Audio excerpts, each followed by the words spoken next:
কষ্টে দুঃখে যাতনায়। সেই দুঃখ কষ্ট কি? আমাদের সাথে আছেন একজন জুলাই শিক্ষিত, জুলাই যোদ্ধা, আমাদের সতী আপু, জগন্নাথ বিশ্ববিদ্যালয়। এই জুলাই হয়েছিল বৈষম্য দূর করার জন্য, এই জুলাই হয়েছিল আমাদের বেকারত্বের সমস্যা নিরসন করার জন্য। সেই সমস্যা এই জন্য আমরা এখনো রাস্তাঘাটে। এই জুলাই হয়েছিল মেনলি আমাদের সম্ভবত কোটা সংস্কার আন্দোলন এবং সর্বোপরি বিসিএস আন্দোলনকে কেন্দ্র করে। সেই বিসিএস এর ছেলেরা আজকে মাসের পর মাস রাস্তায় রাস্তায় মানুষের দুয়ারে দুয়ারে ঘুরছে, কিন্তু কোনো কাজের কোনো সমাধান হচ্ছে না। কেউ কোনো কথা বলছে না, সবাই সবার স্বার্থ মতো, সবাই সবার স্বার্থ নিয়ে ব্যস্ত।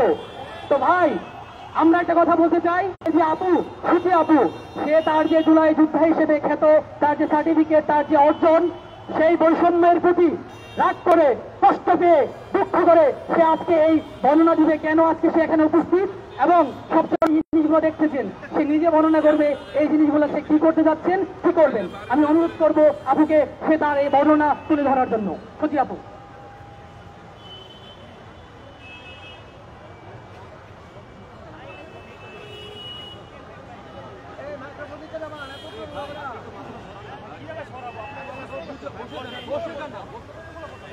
বসতে হবে, সামনে গেলে আপনার বসতেই হবে, কিচ্ছু করার নাই, তাহলে পিছিয়ে চলে আসেন। আসসালামু আলাইকুম। আসসালামু আলাইকুম, আমি সতী। আচ্ছা, আমি হচ্ছে একটু জুলাই থেকে শুরু করি।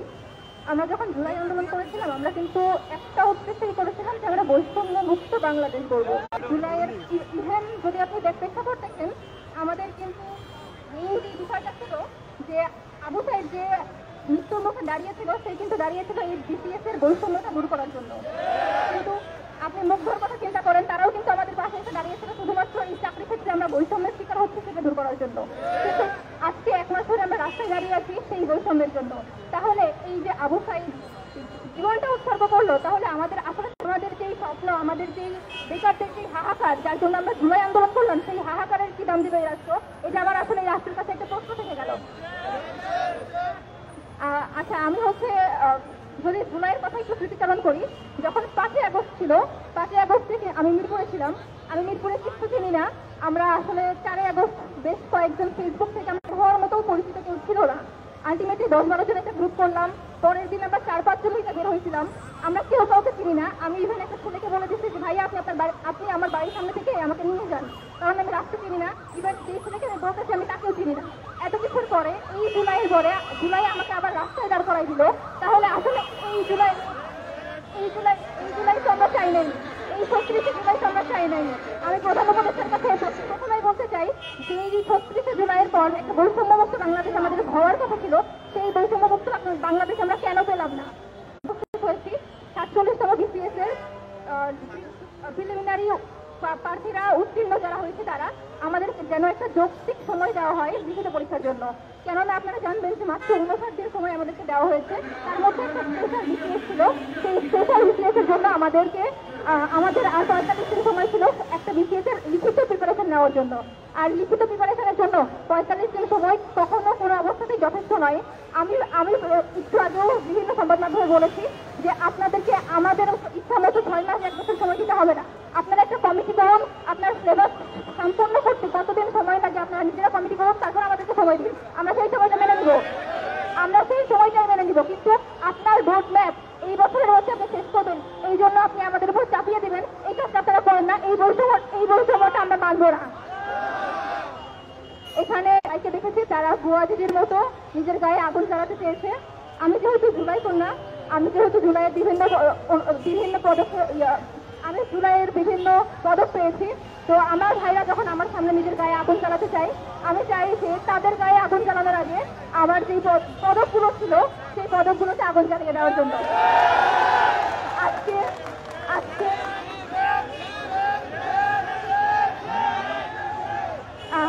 আমি আমাদের প্রধান উপদেষ্টা প্রফেসর ডক্টর মোহাম্মদ ইউনূস স্যারের দৃষ্টি আকর্ষণ করতে চাই। উনি বিজ্ঞ মানুষ, উনি ভালো করেই জানেন। উনি যখন জুলাই কন্যাদের প্রোগ্রামে এসেছিলেন, উনি বলেছিলেন যে তোমাদের সবার কাছে, তোমাদের প্রত্যেকটা মেয়ের কাছে একটি করে আলাদিনের চেরাগ আছে, যেটাকে তোমরা ভাষা দিলে দৈত্য বের হবে। আমি প্রফেসর ইউনূস স্যারকে বলতে চাই, স্যার আজকে আমি সেই আলাদিনের চেরাগে ঘোষণা দিচ্ছি, আপনি দৈত্য হিসাবে আমাদের সামনে আসুন, আপনি আমাদের পাশে দাঁড়ান। তাছাড়া আজকে আসতে পারছি না, এটা আমাদের জন্য অত্যন্ত দুঃখজনক, অত্যন্ত লজ্জার যে আমাদের রাষ্ট্র আজকে আমাদেরকে পরীক্ষার একদিন আগে রাস্তায় দাঁড় করিয়ে দিয়েছে। আমি আপনাদেরকে দেখাচ্ছি আমার কাছে যে জিনিসগুলো আছে।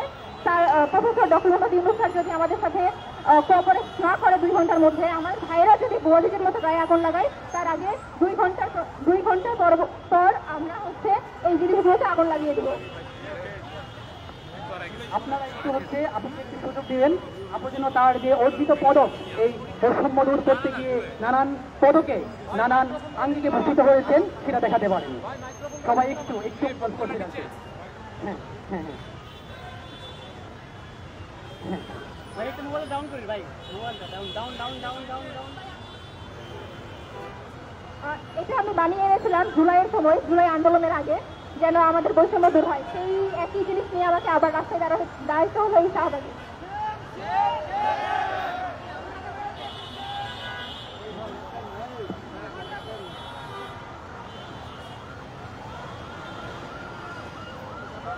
এটা উত্তরীয়, সেটা অভিজ্ঞতা হিসাবে আমি জগন্নাথ বিশ্ববিদ্যালয় থেকে পেয়েছি।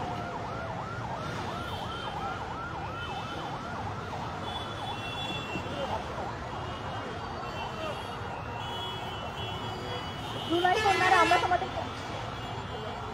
কন্যারা আমরা তোমাদেরকে ভুলবো না, এরকম একটা প্রোগ্রাম ছিল। ডক্টর মোহাম্মদ ইউনূস স্যার উপস্থিত ছিলেন। সেখান থেকে একটু শাড়ি এবং বেশ কিছু প্রেস দেওয়া ছিল। শাড়িটা এখন আমার কাছে আছে, আমি এই শাড়িটাও নিয়ে এসেছি।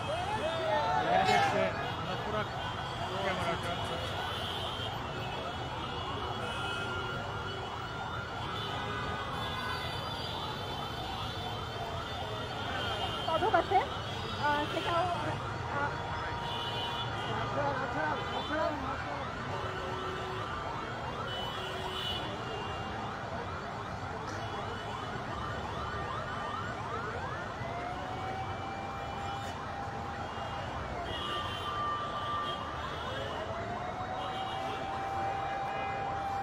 আমাদের সাথে যদি sir doctor Mohammad Yunus sir যোগাযোগ না করেন, যদি আমরা যদি তার পর্যন্ত পৌঁছাতে না পারি, 1 ঘন্টা পর আমরা এগুলো পুড়িয়ে দেবো। আরেকটা কথা হচ্ছে আমরা একটু আগে ঘোষণা করেছিলাম যে আমরা একটা বোয়ার দিদি হব, মানে তিউনিসিয়ায় যে আরব বসন্তের ঘোষণা হয়েছিল, বেকারত্বের করাল গাছে নিমজ্জিত যুবকদের দ্বারা, এবং আরব বসন্তের যে ঘোষণা হয়েছিল, সেই বোয়ার দিদির মতো আগুন গায়ে দিবে, পেট্রোল দিবে, তারই ধারাবাহিকতায় এটা নিয়ে ছোট্ট করে 1 মিনিট কথা বলবে আমাদের শরীর।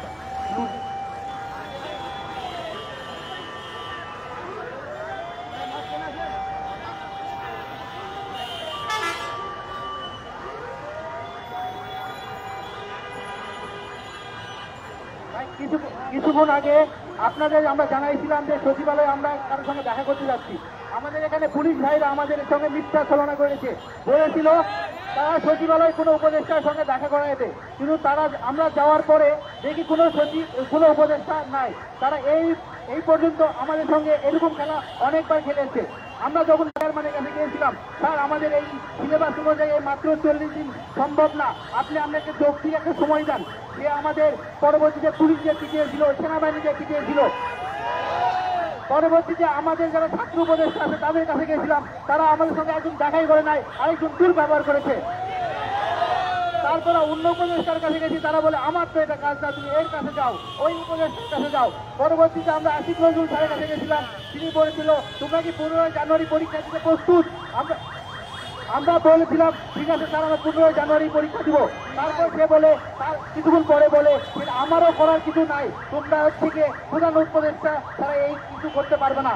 এখন আমরা নিরুপায় হয়ে প্রধান উপদেষ্টার হস্তক্ষেপে চেয়েছিলাম, কিন্তু এখনো পর্যন্ত প্রধান উপদেষ্টা আমাদের সঙ্গে কোনো যোগাযোগ করে না, বা তার উপর মহল থেকে কেউ আমাদের সঙ্গে যোগাযোগ করে নাই।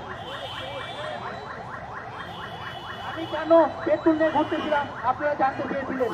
আপনারা নিশ্চয়ই জানেন ইউনিসিআই 2010 সালে ভুয়াদিদি নামে একটি শিক্ষিত সরকারিওয়ালা বিভিন্ন কৌশলমূলক প্রশাসনিক, আন্তর্জাতিক এবং পুলিশের হয়রানি থেকে বিরুদ্ধে লড়াই করতে গিয়ে নিজের শরীরে সে আগুন জ্বালিয়ে দিয়েছিল। এই জন্য দেখবেন যে মধ্যপ্রাচ্যে অনেক স্বৈর রাষ্ট্রপ্রধানের পতন ঘটেছিল এবং গণতন্ত্র প্রতিষ্ঠিত হয়েছিল। আমাদের গণতান্ত্রিক দেশে যদি আমাদের মতো শিক্ষিত ছেলেপেলেরাও বিভিন্ন উপদেষ্টার সঙ্গে দেখা করার সুযোগ না পায়, তারা যদি আমাদের ন্যায্য দাবি পালন না করে, তাহলে ভাই আমি এই দেশে থেকে কি করব? আমি যদি আত্মহত্যির মাধ্যমে যদি আমার দেশে গণতন্ত্র এবং আমার যে স্টুডেন্ট ভাইরা ফিউচারে বিশেষ দিবেন বা অন্য চাকরির পরীক্ষা দিবেন, তাদের সঙ্গে যেন বৈষম্য না হয়, এই জন্য আমি বৈষম্য দূর করার জন্য আমার আত্মহত্যি যদি হয়ে এই বৈষম্য দূর হয়, তার জন্য আমি রাজি আছি ভাই। আর আমি আমার পরীক্ষার্থী ভাইদের বলতেছি, যদি আমার আত্মহত্যা দিই ভাই, আমার লাশ আমার পরিবারের কাছে দেওয়ার দরকার নাই। তোমরা আমার লাশ নিয়ে আন্দোলন করবা এবং তোমাদের যে যৌক্তিক দাবি আছে পালন না করা পর্যন্ত তোমরা মাঠে থাকবা। এক স্বৈরাচার পতন করেছি, আরেক স্বৈরাচার আমরা উত্থান হতে দিব না ভাই। আমরা বারবার জুলাই যোদ্ধা, আমরা বারবার এই বলে আমরা 1 ঘন্টার সময় দিতেছি।